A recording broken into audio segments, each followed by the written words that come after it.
আজকে কোয়েল পাখির ডিম দিয়ে পাতাকপি ভাজি করব। প্রথমে পাতাকপিগুলো ভালো করে কেটে ধুয়ে আমি একটা পাতিলে চুলায় বসিয়ে দিয়েছি, আর এখানে সামান্য হলুদ, পরিমাণ মতো লবণ আর এক্সট্রা পানি দিয়ে দিয়েছি যাতে এগুলো ভালো করে সিদ্ধ হয়ে যায়।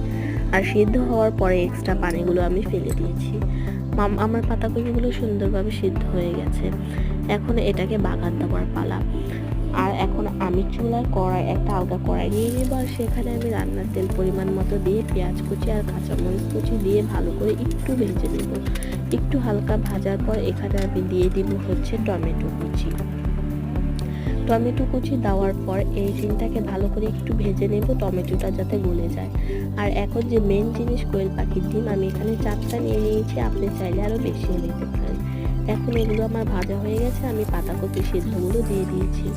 আর পাতাকপিতে যে একটু পানি রয়ে গেছে, এক্সট্রা যে পানিগুলো রয়ে গেছে, এখন এই পানিগুলো আমি ভালো করে শুকিয়ে পাতাকপিগুলো একটু ভাজা ভাজা করে নেব। বেশি না, 4-5 মিনিটের মতো ভাজলে পাতাকপির এক্সট্রা পানিগুলো শুকিয়ে যাবে। আর এই যে পাতাকপির পানির যে এক্সট্রা পানি ছিল সেটা ভালো করে শুকিয়ে গেছে। এখন এখানে আমি ধনিয়া পাতা অ্যাড করে নেব। আর এই ধনিয়া পাতাটা দিলে না তরকারির স্বাদটাই অন্যরকম হয়। আমার কাছে অনেকই ভালো লাগে ধনিয়া পাতার ফ্লেভারটা। এখন আমি আরও 2-1 মিনিট একটু ভেজে নেব যাতে ধনিয়া পাতাটা একটু সিদ্ধ হয়ে যায়। দেখেন কালারটা অনেক সুন্দর হয়েছে, কালারফুল হয়েছে ভাজিটা একদম।